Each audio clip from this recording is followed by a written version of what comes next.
terhitung eligible. Jadi nggak ada nilai yang pending.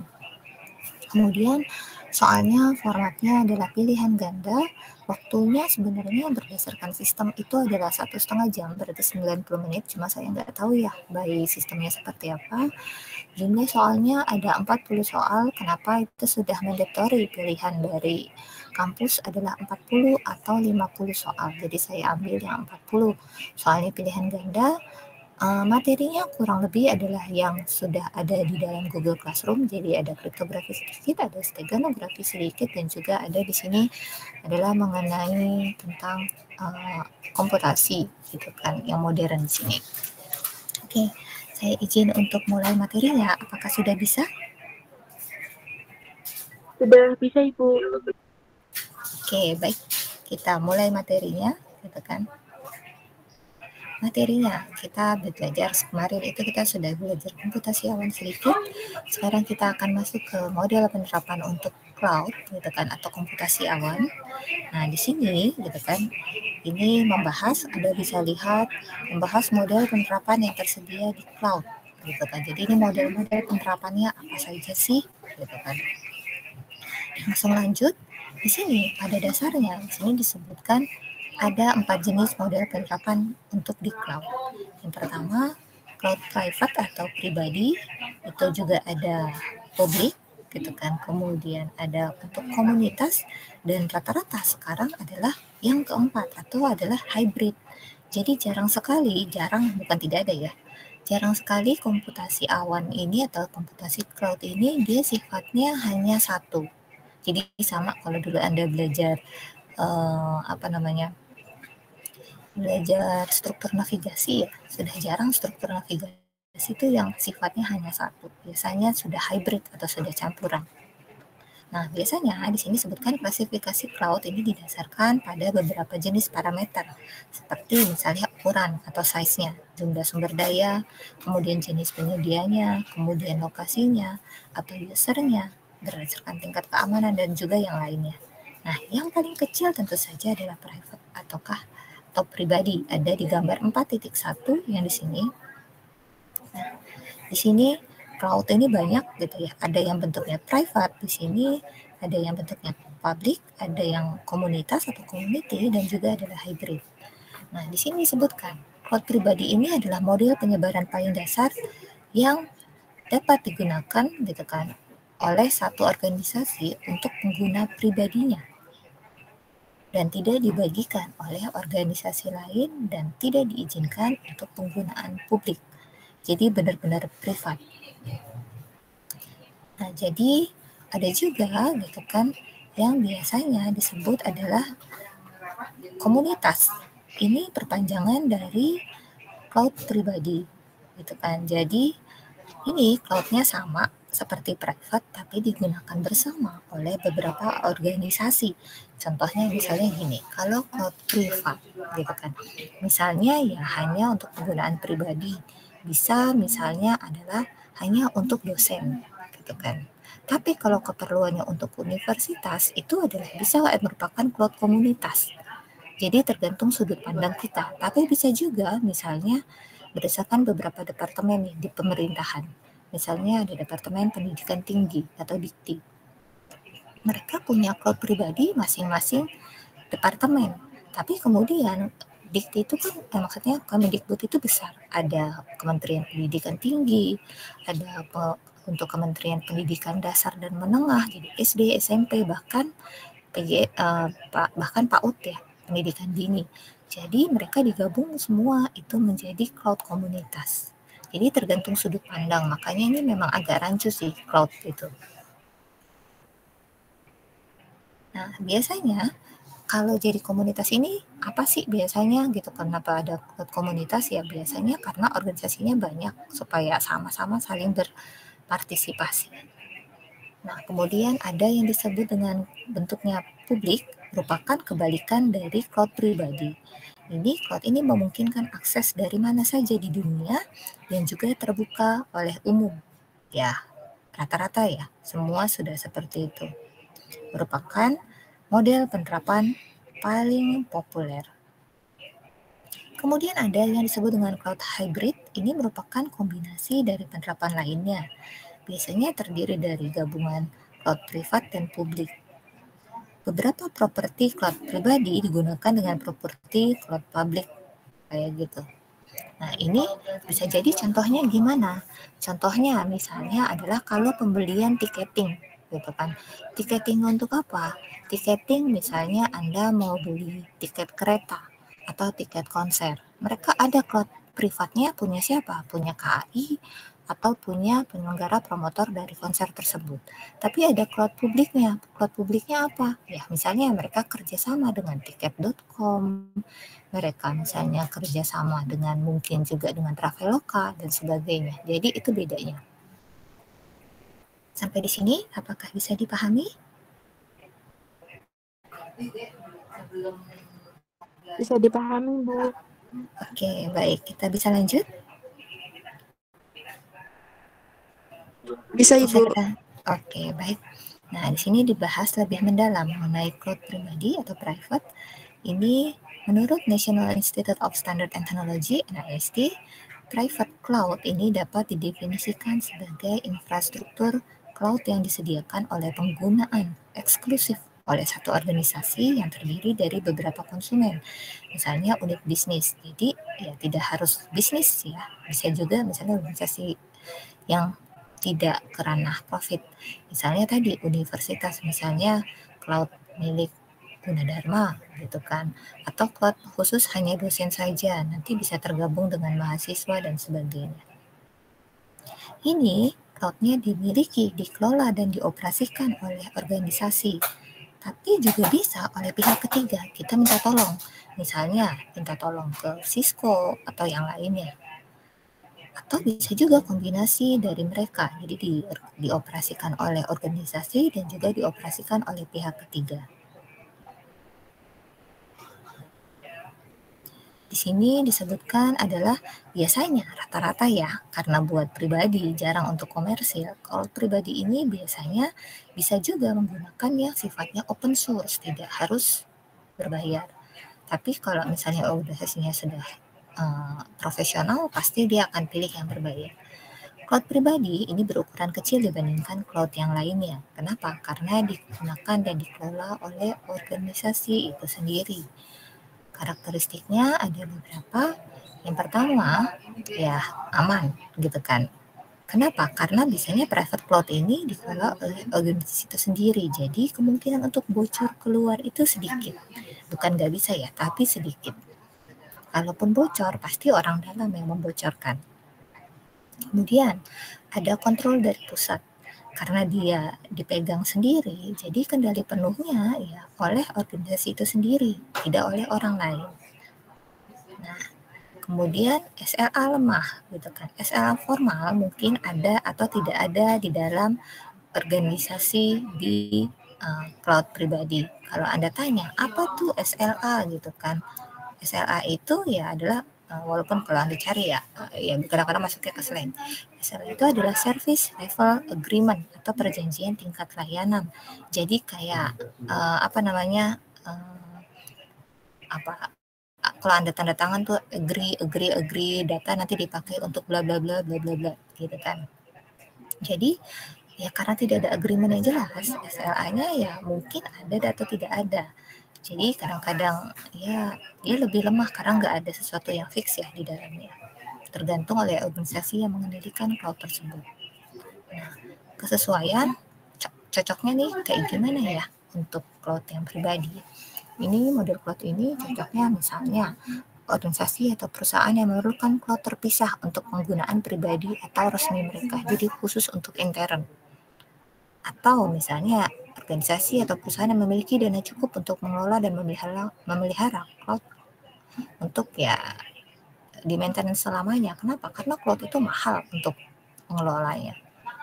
Kemudian untuk yang menganggap penting keamanan data, kenapa? Karena nggak pakai pihak luar. Kemudian pengen otonomi khusus gitu kan, mereka sendiri yang pegang. Kemudian biasanya penggunanya karena dia privat harusnya tidak terlalu banyak dan bisa terukur.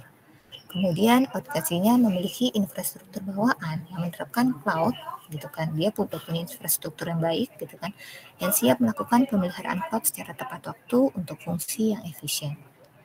Nah, tentu saja mereka harus punya sumber daya yang tersedia untuk memecahkan masalah yang terjadi di dalam cloud tersebut.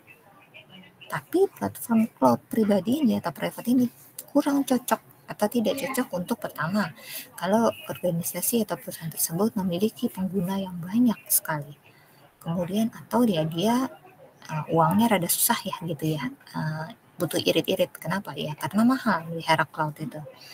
Kemudian dia tidak punya infrastruktur yang sudah terbangun. Kemudian nggak punya tenaga untuk ya memelihara dan mengelola cloud tersebut. Jadi ya ada kekurangan dan kelebihannya. Menurut NIST, private cloud ini dapat diklasifikasikan menjadi beberapa jenis berdasarkan lokasi dan pengolahan. Cloud pribadi yang di tempat, gitu kan, di tempat itu sendiri, atau cloud pribadi yang dialihdayakan, biasanya minta orang luar. Nah, di sini cloud pribadi di tempat. Ini adalah yang ya tipikal utamanya biasanya begini, gitu kan. Disebarkan di tempat organisasi terhubung ke jaringan organisasi. Contohnya ya kalau di kampus ya, gitu kan, di satu lokasi kampus. Masalahnya apa sih? Masalah yang muncul terkait cloud pribadi, pertama tadi SLA, tadi kan agreement-nya agak susah gitu ya, karena ya tidak jelas. Kemudian berdasarkan jaringan, cloud ini sebenarnya bergantung pada jaringan yang ditata. Jadi kalau jaringannya butuh bandwidth tinggi, gitu kan, harusnya latensinya rendah, ya berarti dari awal dia harus sudah dibuild supaya dia mampu gitu kan membangun bandwidth yang bagus dan juga latensi ya karena bandwidthnya bagus ya latensinya tentu saja rendah. Ya contohnya misalnya nih Anda nonton UG in your hand gitu ya, nonton buat keperluan Anda tim teaching gitu ya. Ya kalau latensinya rendah ya pasti putus-putus tampilan yang muncul di Anda. Kemudian performa model pengiriman cloud, terutama pada jaringan yang ada di cloud privat ini pasti jelas bergantung pada jaringan dan sumber daya. Nah, karena jaringannya privat, berarti dikelolanya secara internal, atau orang-orang dalam aja. Kinerja, kalau misalnya orangnya bagus, ya kinerjanya akan bagus. Tapi kalau misalnya orangnya kurang, itu sumber dayanya rendah, tentu saja akhirnya performanya buruk. Kemudian dari sisi keamanan data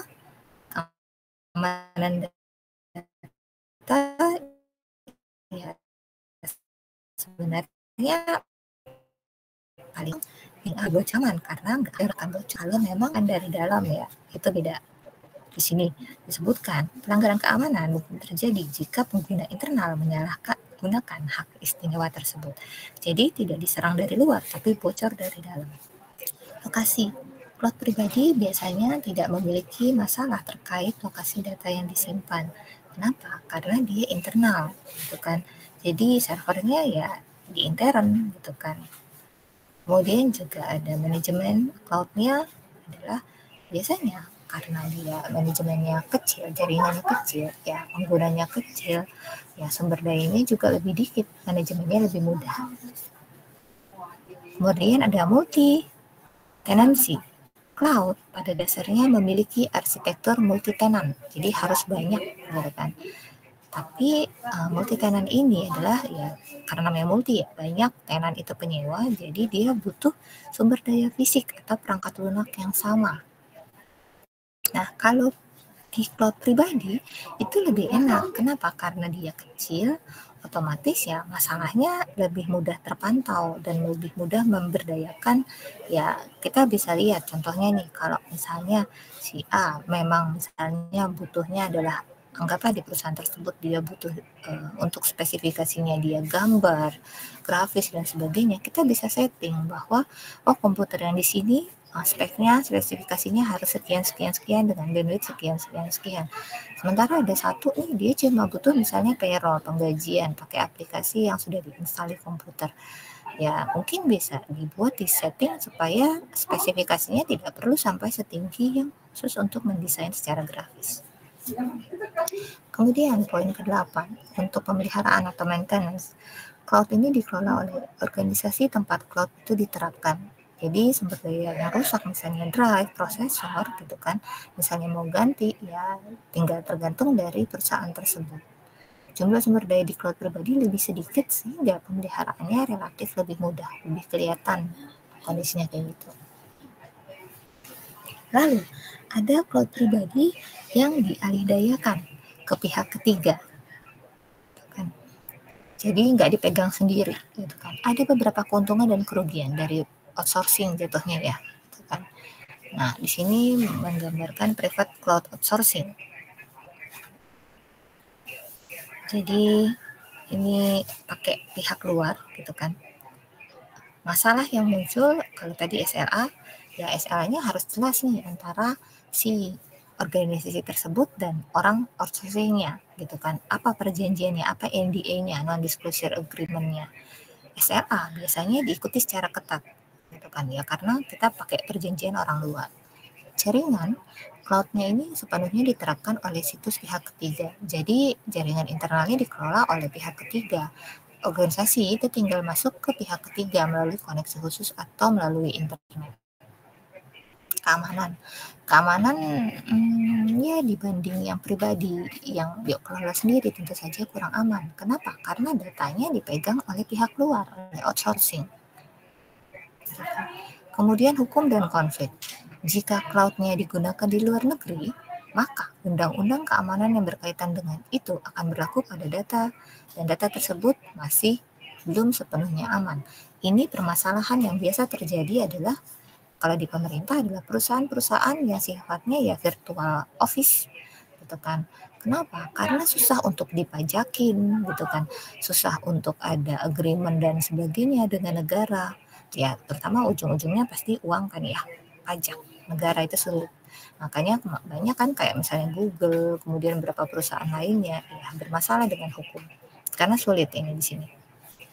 Kemudian lokasi. Cloud pribadi biasanya terletak di luar lokasi perusahaan ya, kalau kita pakai yang outsourcing. Jadi kalau ada perubahan lokasi, ya datanya transmisinya kan pasti jarak jauh. Nah, dalam beberapa kasus mungkin datanya ada di luar negeri yang akan menyebabkan masalah tertentu terkait data dan transfernya. Performa. Performa tergantung ya, ada duit, ada uang, ada kualitas gitu kan ya. Tapi biasanya jadi performa cloud-nya tergantung pada pihak ketiga yang melakukan outsourcing dari cloud tersebut. Kemudian pemeliharaan atau maintenance-nya karena dia pakai pihak ketiga gitu ya. Ya, jadi kita sih tahu beres gitu kan. Cuma masalahnya gitu kan, ya harus laporan dan sebagainya. Mereka tidak bisa lihat secara langsung. Kenapa? Karena mereka hanya berdasarkan laporan. Biaya perawatannya bisa jadi masalah besar gitu kan. Di sini disebutkan jika sebuah organisasi memiliki cloud, maka biaya terkait dengan cloud harus ditanggung oleh organisasi tersebut dan biasanya tinggi. Jadi kalau misalnya ada sumber daya rusak, memang akan diganti sama mereka. Tapi ya biaya pertama yang harus diterapkan adalah kan kalau nungguin kelamaan nih. Kadang-kadang kalau memang bisa diganti secara sendiri manual, ya bisa. Cuma akhirnya bikin dari di sini sebutnya biayanya akan menjadi tinggi untuk organisasi tersebut. Jadi sekarang cloud pribadi konfigurasinya sudah mulai diubah ya gitu kan. Misalnya konfigurasi minimum biasanya minimal misalnya RAM-nya 8 gitu, hard disk-nya 250 GB, prosesor i7. Ini bisa nggak pakai cloud pribadi? Bisa, sudah bisa gitu kan. Untuk mesin virtual dan sebagainya. Keuntungan dari cloud pribadi, pertama, cloud-nya kecil, lebih gampang kita pelihara karena ukurannya kecil.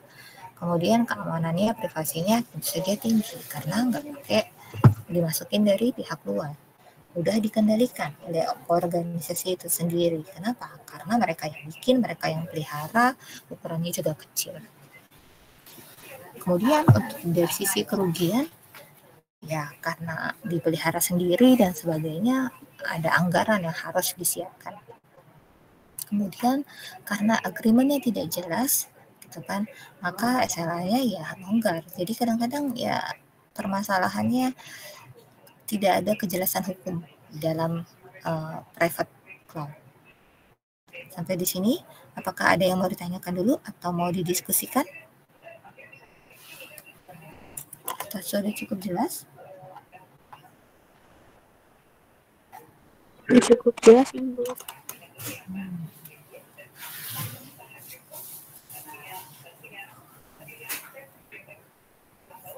Bisa kita lanjutkan? Bisa, Bu. Oke, kita lanjut. Bisa. Nah, headsetnya kadang-kadang putus-putus, sorry. Oke, kita lanjutkan. Ada yang disebut dengan cloud public. Tadi kan kita yang private, ini yang public. Menurut tadi NIST, gitu kan, National Institute bla bla bla, cloud public ini adalah infrastruktur cloud yang disediakan oleh pengguna terbuka. Jadi ya namanya publik ya, jadi semua bisa pakai. Ini mungkin dimiliki, dikelola, dan juga dioperasikan oleh organisasi bisnis, bisa juga dari sisi akademik, atau juga pemerintahan, atau bisa juga kombinasi dari mereka. Biasanya beberapa contoh cloud public yang terkenal ini kita pakai Amazon, misalkan Amazon AWS, kemudian bisa Microsoft Azure, dan lain-lainnya. Biasanya tidak diperlukan infrastruktur yang pre-built untuk menyediakan cloud public. Ya, bentuknya kurang lebih seperti ini, public, bisa diakses dari mana saja, gitu kan. Penggunanya dari seluruh dunia dan bisa setiap jam diakses. Karakteristik sangat mungkin untuk bisa dihitung skalanya, gitu ya. Maksudnya ya karena sumber daya di cloud public jumlahnya besar, penyedia layanan ini harus memastikan bahwa semua permintaan ini bisa dikabulkan. Jadi harusnya bisa diskalakan, misalnya maksimal berapa. Kita bisa pakai stress test gitu kan. Jangan sampai nih, misalnya terutama untuk tiketing nih, misalnya dibuka di jam sekian gitu. Terus kalau semua akses, jangan sampai nih servernya down. Harusnya yang baiknya seperti itu. Tapi kan seringkali tidak terjadi seperti itu. Kemudian yang kedua, terjangkau. Cloud public ditawarkan kepada publik dengan sistem bayar sesuai dengan pemakaian. Jadi pengguna hanya membayar untuk apa yang dia gunakan, misalnya per jam, dan tidak melibatkan biaya apapun yang terkait dengan penerapan. Ya, Anda akses, ya hanya ketika Anda akses saja kan Anda harus bayarnya misalnya apa? Anda sebagai user, quota, misalnya seperti itu. Tapi ketiga itu kurang aman. Kenapa? Karena ya dia paling kurang aman dari keempat model penerapan. Tadi ada yang publik gitu ya, ada yang private, ada yang komunitas gitu kan, nanti ada yang hybrid. Nah ini yang publik paling kurang aman. Kenapa? Karena biasanya ditawarkan oleh pihak ketiga dan mereka yang memiliki kendali penuh atas cloud tersebut. Sekalipun ada agreement di SLA memastikan privasi, tapi masih ada risiko tinggi kebocoran dari data karena dia umum. Kemudian selalu tersedia, cloud public itu selalu tersedia, harusnya ya. Karena siapapun dari belahan dunia manapun dapat mengakses cloud public dengan izin yang sesuai. Dan ini tidak mungkin dilakukan di model lain. Kenapa? Karena kalau di model lain itu ada pembatasan dari akses geografis dan yang lainnya. Jadi ada region lock. SLA-nya ketat, agreement-nya ketat untuk cloud public. Kenapa? Karena reputasi bisnis dan kekuatan pelanggan untuk penyedia ini semuanya tergantung pada layanan cloud tersebut. Jadi mereka ada agreement yang jelas datanya seperti apa yang harus dilakukan dan sebagainya.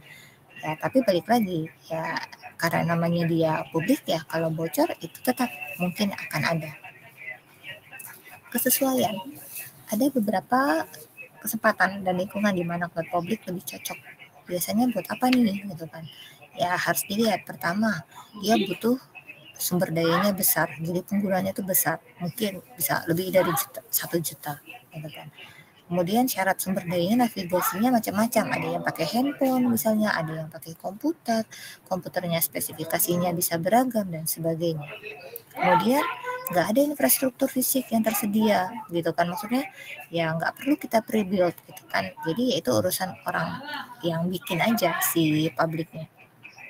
Kemudian organisasinya tersebut memiliki kendala keuangan kalau dia harus ngatur, misalnya nih buat tiket konser gitu ya, promotornya repot lah kalau dia harus bangun server dulu untuk menampung berapa banyak nih orang yang beli gitu kan, jadi pasti dia akan minta tolong yang lain.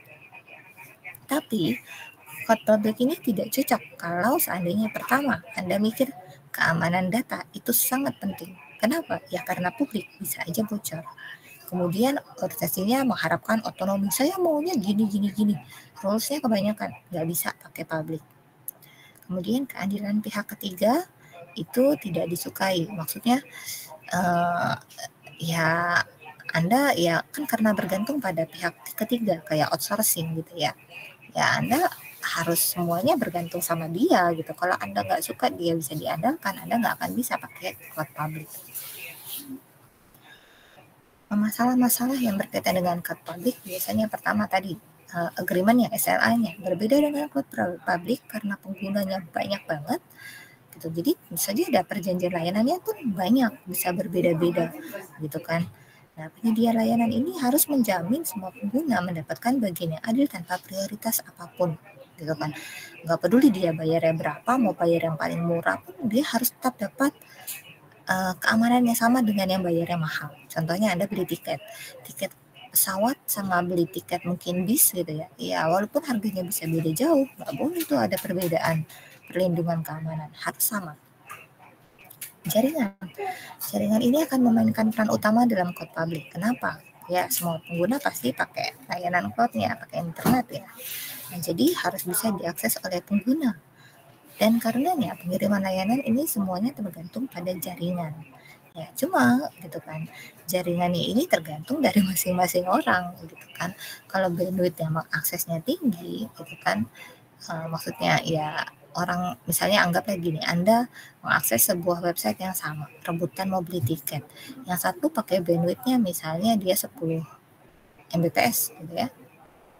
Yang satu pakai misalnya dial up 56 Kbps walaupun sekarang udah nggak ada ya. Ya Anda bisa bayangkan mana duluan yang bisa tembus ke dalam website tersebut. Kemudian yang ketiga, performa. Seperti yang telah disebutkan, performa model pengiriman cloud ini ya tergantung pada jaringan dan sumber daya. Nah, penyedia dari layanan ini harus mengelola sumber daya dan jaringan secara memadai. Nah, karena penggunanya banyak sekali gitu ya, ya tugasnya repot, jadinya sangat menantang bagi penyedia layanan untuk bisa memberikan kinerja yang baik. Tadi harus ada stress test ya. Kemudian multi tenancy gitu kan. Ya tadi karena dia banyak orang, banyak device, banyak platform gitu kan, ya resiko tinggi dari kebocoran data ini itu ataukah kemungkinan akses tanpa hak ya itu lebih mungkin terjadi untuk publik. Lokasi cloud publik ini jadi masalah. Kenapa? Karena dia terfragmen, terpisah-pisah, terletak di beberapa wilayah gitu kan. Aksesnya melibatkan banyak transfer data melalui internet. Misalnya, user dari India mungkin menggunakan cloud public dan dia mungkin harus mengakses sumber daya pribadinya dari negara lain. Misalnya dia mau akses gitu kan, dia lagi pergi ke Amerika, ke New York gitu kan. Di New York dia mau akses ya, dia harus Anda bisa lihat dia harus lewat dulu dari misalnya New York, dia harus ke server mana baru dia sampai ke punya cloud-nya dia. Keamanan dan privasi data. Ini tadi karena orangnya banyak, platformnya banyak, bandwidth-nya banyak gitu kan. Jadi keamanan dan privasi data ini adalah tantangan paling besar dari cloud public. Karena ya tadi datanya tersimpan di berbagai dunia dan juga tiap negara itu mungkin memiliki rules yang berbeda, memiliki hukum yang berbeda. Ini berkaitan dengan nomor 7.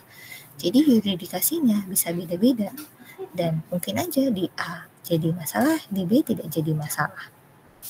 Hukum dan konflik. Data disimpan di berbagai tempat di dunia, di berbagai negara. Oleh karena itu, pusat data itu terikat pada undang-undang di mana mereka berada. Ini bisa menciptakan banyak konflik dan masalah bagi penyedia layanan dan pengguna. Contohnya, perbankan. Kalau dia naruh servernya di Swiss, Swiss itu punya hukum bahwa nasabah itu adalah hak privat mereka dan tidak boleh ditanya-tanya, gitu kan. Makanya ya, Anda bisa lihat banyak koruptor naruh uang di sana. Kenapa? Karena berdasarkan hukum mereka aman. Manajemen cloud. Di sini pengguna lebih banyak sehingga tentu saja pengelolaannya susah ya gitu kan. Harus banyak yang dipikirkan. Passwordnya banyak, aksesnya banyak dan sebagainya. 9. Pemeliharaan. Memelihara seluruh cloud adalah ya urusannya beda nih ya. Libatkan pemeriksaan terus-menerus terhadap sumber daya, jaringan, dan parameter lain. Jadi kita harus selalu ngecek nih, misalnya apakah jaringan di negara ini bagus, servernya apakah bagus, dan sebagainya. Tugas pemeliharaan ini sangat krusial di cloud public. Semakin baik cloud dipertahankan, maka ya semakin baik kualitasnya. Tapi ya bisa terus capek gitu ya, mahal dan sebagainya. Kenapa? Karena contohnya nih, kalau sudah penuh, disknya harus diganti dari waktu ke waktu untuk ya dia harus punya kan server, harus punya backupan data.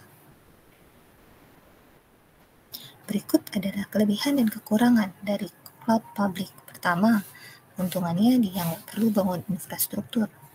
Kemudian yang kedua, karena umum ya, dia tidak perlu pelihara sebenarnya. Harga relatif lebih murah dibandingkan model cloud lainnya.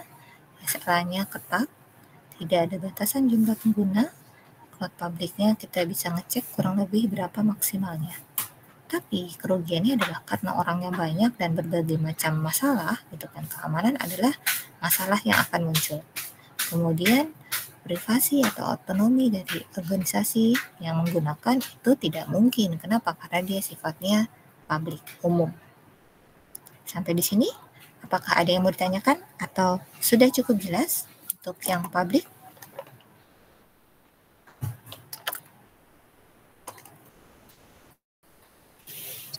Cukup jelas, Ibu. Oke, baik.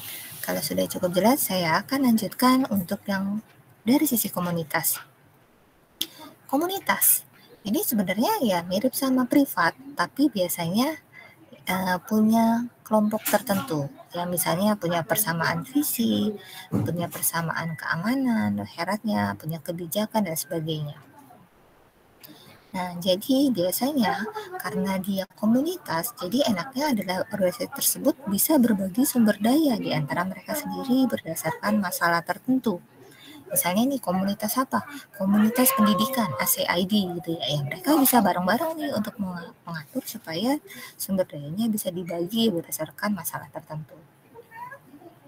Model ini sangat cocok untuk organisasi yang tidak mampu membeli cloud pribadi dan juga tidak dapat mengandalkan cloud public.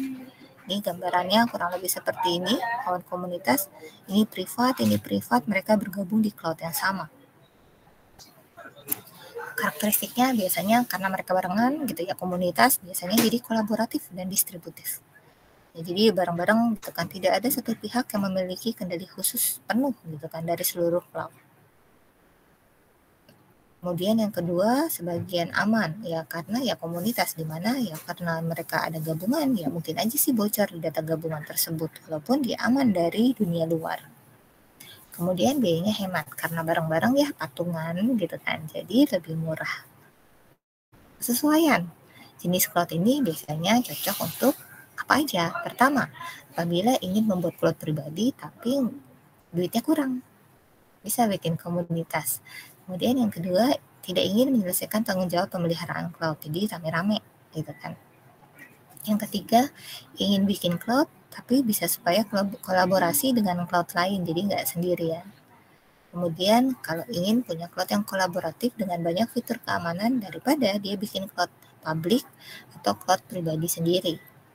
Tapi cloud ini tidak akan cocok untuk organisasi yang memikirkan pertama pengen otonomi, kendali penuh atas cloud. Kenapa? Nggak boleh egois di sini karena rame-rame, makanya barengan. Kemudian yang kedua, ya karena tadi nggak boleh egois ya, jadi nggak bisa nih kalau nggak pengen kolaborasi dengan organisasi lain gitu kan. Jadi harus mau karena barengan. Nah, ada dua jenis penerapan cloud komunitas. Pertama lokal, kedua outsourcing. Dia sama kayak yang tadi tuh, kayak yang publik, kayak yang private. Bisa yang lokal mereka bangun sendiri-sendiri gitu kan. Masalahnya sama, tentu saja dengan sama persis masalahnya dengan yang di privat. Sama persis. SLA-nya walaupun di sini juga lemah tapi sedikit lebih ketat daripada cloud pribadi. Tapi tidak seketat cloud dari publik. Jaringan. Ya, cloud pribadi bisa di lokasi manapun gitu ya. Nah, jadi sama di sini juga cloud komunitas lokal ya, jaringannya dia tergantung mereka mau di daerah mana nih, misalnya seperti itu. Kinerja. Ya, karena lebih dari satu organisasi berkoordinasi, ya butuh tim pemeliharaan dan manajemen kinerja. yang baik. Kenapa? Karena dia ada beberapa ya organisasi yang tercapai di situ. Multi tenancy. Nah, ada risiko sedang untuk multi tenancy.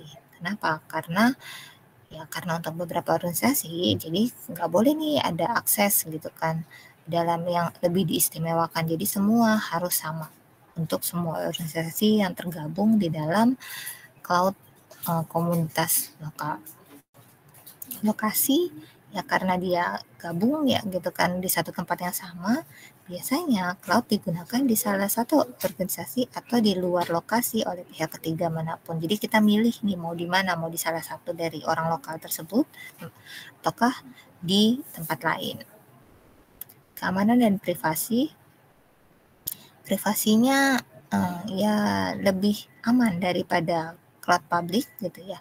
Tapi secara umum masih lebih lebih rentan dibandingkan ya cloud publik dibandingkan cloud privat. Kenapa? Karena dia barengan tapi tidak sebesar untuk cloud publik. Secara hukum dan konflik, hal ini akan berlaku jika organisasinya berada di negara berbeda. Tapi kalau negaranya sama, maka nggak ada masalah. Jadi tergantung ya, bisa jadi masalah ataupun tidak. Jadi antara publik dan juga privat. Kemudian manajemennya gimana? Manajemennya karena kolektif, dia akan memiliki tim manajemen khusus untuk cloud ini yang akan bertanggung jawab untuk semua operasi terkait manajemen dari cloud. Pemeliharaannya gimana? Karena gabungan sumber dayanya, dia ya sebenarnya karena dia tidak sebesar publik, jadi jumlah sumber dayanya lebih sedikit, tapi lebih banyak dari cloud pribadi. Dan enaknya adalah karena dia barengan, ya dari sisi uang, sumber daya mereka bisa patungan, jadi akan lebih ringan kondisi keuangannya.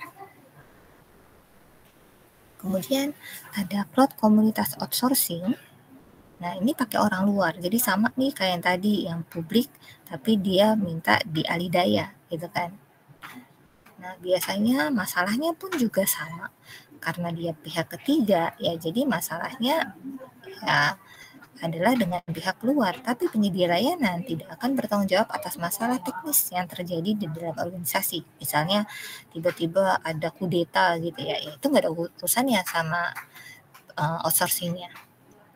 Kemudian jaringan, masalah yang terkait dengan jaringan dia sama gitu kan di tempat, karena di alih daya tentu saja ya semua jaringannya urusannya adalah urusannya dari outsourcing tersebut, tapi untuk intern masing-masing organisasi mereka akan bertanggung jawab dengan organisasi mereka masing-masing. Kinerjanya tergantung sepenuhnya pada penyedia layanan outsourcing. Tapi di sini kecuali untuk masalah jaringan dari sisi klien, jadi sama seperti jaringan tadi ya. Keamanan dan privasi ya karena dia pakai orang luar ya lebih mudah untuk bocor ya gitu. Kenapa? Karena semua masalah keamanannya tergantung pada pihak ketiga. Hukum. Masalah hukum ini bisa terjadi masalah apabila penyedia layanan cloud-nya ternyata tidak di negara yang sama. Jadi balik lagi kita harus lihat dia satu negara atau tidak. Itu akan jadi atau tidak masalah di kedepannya, tergantung undang-undang negara tersebut. Manajemen dan pemeliharaan cloud. Ini biasanya manajemen dan pemeliharaan cloud ini dilakukan oleh saja penyedia layanan. Tapi karena dia tidak sebesar publik, tentu saja kompleksitasnya dia lebih mudah ya. Komunitas ini gampangnya ini merupakan perpanjangan dari cloud pribadi. Jadi sebenarnya sama aja, cuma bedanya punya teman itu aja. Jadi isu yang masalah yang muncul di private cloud dengan komunitas cloud itu biasanya cuma beda sedikit, sama-sama aja. Bahkan kelebihan dan kekurangannya pun sama. Pertama, keuntungannya ya cloud pribadinya bisa lebih ditekan biayanya. Kemudian bisa kolaboratif, kerjasama di situ. Kemudian memungkinkan pembagian tanggung jawab. Kemudian keamanannya lebih baik dari cloud public, tapi tetap lebih buruk ya dari private.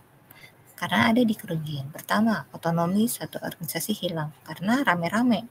Nggak boleh ada yang lebih penting dibandingkan organisasi yang lain. Semua standarnya harus sama.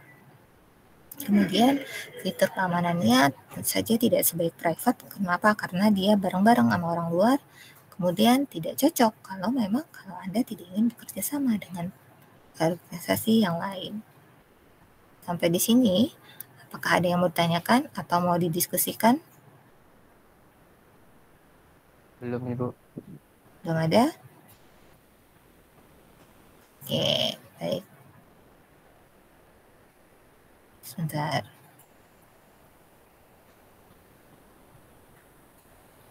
Kita lanjut lagi. Yang terakhir, ini hybrid. Ya, gitu. Sekarang rata-rata sudah hybrid, jarang sekali yang tidak hybrid ya. Nah, cloud hybrid ini dapat didefinisikan sebagai infrastruktur cloud yang merupakan komposisinya lebih dari satu, gitu kan. Jadi bisa swasta, bisa komunitas, bisa publik, yang tetap menjadi entitas unik namun terikat bersama oleh teknologi standar atau hak milik yang memungkinkan portabilitas data dan aplikasi. Nah, cloud hybrid biasanya merupakan kombinasi dari cloud public dan privat. Ini bertujuan untuk menggabungkan keunggulan cloud pribadi dan juga privat di sini. Biasanya salah satu kontrol hybrid yang populer namanya eucalyptus. Kalau Anda tahu eucalyptus yang kayu putih ya.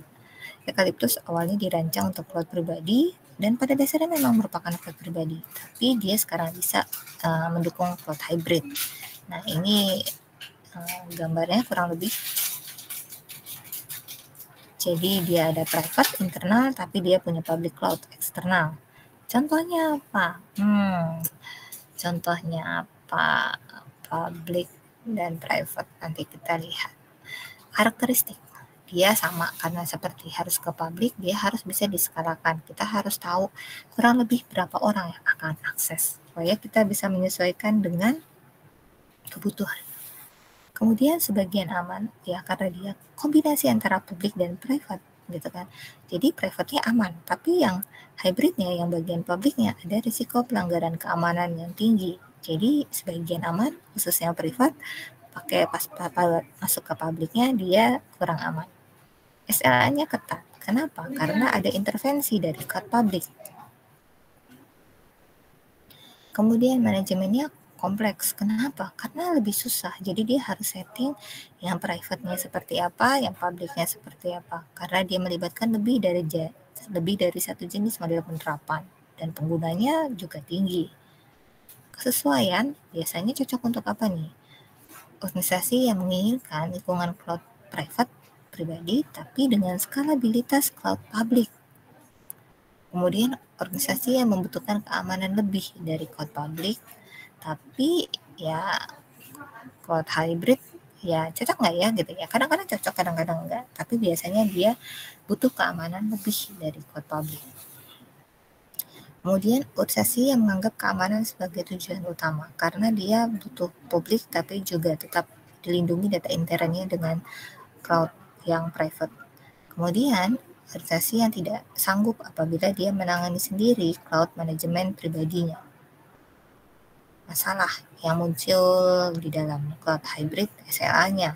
SLA-nya dia gabungan. Kenapa? SLA-nya bisa ketat, bisa tidak tepat. Yang ketatnya mungkin untuk apabila dia berhubungan dengan publik, tapi khusus untuk SLA bagian privatnya dia juga so-so, jadinya tidak terlalu ketat. Kemudian dari sisi jaringan merupakan jaringan pribadi gitu kan biasanya, tapi begitu kita sudah online keluar, dia adalah masuk ke dalam ranah cloud public. Nah, organisasi ini hanya bertanggung jawab dengan jaringan intern mereka. Begitu sudah masuk keluar, itu di luar kapasitas intern. Contohnya apa? Saya bingung menjelaskannya ke Anda, tapi contohnya gini. Di pemerintah, baik itu pendidikan tinggi, pendidikan menengah, pendidikan dasar, itu sudah ada. Jadi masing-masing sekolah, masing-masing universitas, itu mereka punya cloud privat mereka masing-masing gitu kan. Nah, kemudian privat masing-masing ini mereka bisa terkoneksi langsung dengan publik. Publiknya apa? Publiknya milik dari pemerintah pusat. Jadi Kemendikbud itu bisa melihat misalnya berapa sekolah yang sudah melaporkan siswanya PPDB gitu kan. Kemudian berapa misalnya universitas yang memiliki mahasiswa yang dengan nilai IPK sekian-sekian. Mereka ada. Jadi kurang lebih seperti itu. Performa gitu kan. Performa ini tadi cloud hybrid adalah jenis cloud khusus di mana lingkungan pribadi dipertahankan dengan akses cloud publik kapanpun diperlukan. Jadi dia punya nuansa sumber dayanya tidak terbatas, baik itu intern maupun eksternal. Multi-tenancy. Nah, multi-tenancy ini masalah di cloud hybrid. Kenapa? Karena dia selain melibatkan cloud public, dia harus bisa diakses dari manapun, tapi dia juga punya cloud pribadi. Jadi propertinya mungkin aja bisa jadi properti yang disalahgunakan. Lokasi ya bisa di luar, bisa di dalam, tapi biasanya di sini disebutkan isu-isu yang terkait cloud public juga akan muncul setiap kali ada akses terputus ke cloud public. Jadi karena dia 2 kali akses ya, akses intern dulu di privat, kemudian akses keluar, ini akan masalah ketika aksesnya terputus ke cloud public. Dia bisa tidak terupdate di data pusat. Keamanan dan privasi, setiap pengguna diberikan layanan menggunakan cloud public. Keamanannya dan privasinya dia tentu saja lebih ketat. Tapi itu kan ya karena dia cloud public, Anda bisa tahu bahwa karena semua orang bisa pakai, maka ancaman kehilangan datanya bisa juga lebih tinggi. Hukum dan konflik, poin ke-7, undang-undangnya ya tergantung dari di mana cloud public itu terlibat. Dan bisa jadi cloud public ini terletak di luar batas negara. Nanti balik lagi, masalah pajak dan undang-undang itu akan masalah di sini. Manajemen cloud, di sini semuanya dikelola oleh penyedia layanan cloud pribadi. Kemudian kalau pemeliharaannya dia memiliki kompleksitas sama dengan cloud pribadi. Cuma sumber dayanya dia lebih besar. Kenapa? Karena ada yang public, jadi melibatkan biaya perawatan yang tinggi. Cloud hybrid ini merupakan salah satu model deployment yang diluncurkan yang paling cepat berkembang saat ini. Kenapa? Karena dia cocok karakteristiknya. Dia bisa untuk intern, dia bisa untuk eksternal. Nah, di sini disebutkan adalah ada beberapa keuntungan dan kerugian dari cloud hybrid. Pertama, dia punya power ya, powerful baik untuk yang privat, swasta, atau dia public. Sangat mungkin dipikirkan berapa kapasitas maksimalnya, scalable, kemudian keamanan datanya dia akan lebih baik daripada cloud public. Kenapa? Karena ada yang private-nya. Tapi kerugiannya adalah fitur keamanannya ya tidak bisa sebaik dari cloud public gitu kan fiturnya ya gitu kan. Kemudian hybrid itu tentu saja karena dia ada 2 digabungkan jadi 1, mengelolanya lebih sulit, banyak if-nya. Kemudian SLA-nya lebih ketat. Kenapa? Karena beda SLA yang di public dengan yang di private. Di sini disebutkan poin yang bisa ditinjau pertama untuk model penerapan. Model penerapannya ini didefinisikan berbagai cara di mana cloud ini bisa diterapkan. Ada privat, gitu, awan pribadi. Ini adalah lingkungan cloud yang dibuat oleh satu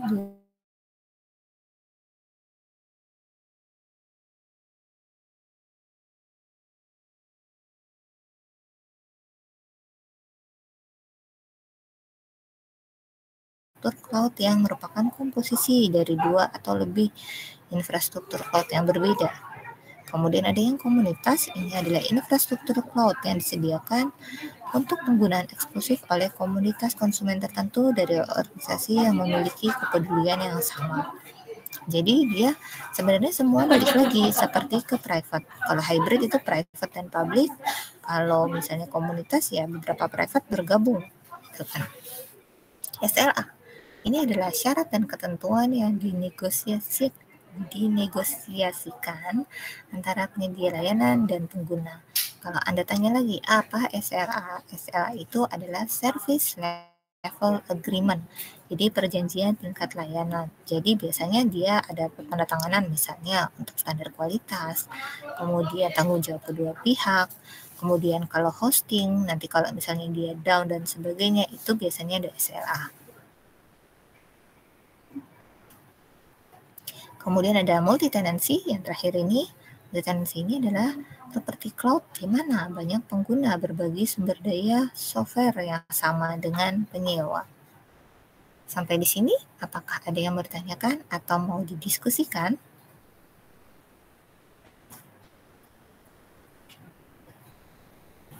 Sampai di sini, ada yang mau tanyakan atau mau didiskusikan?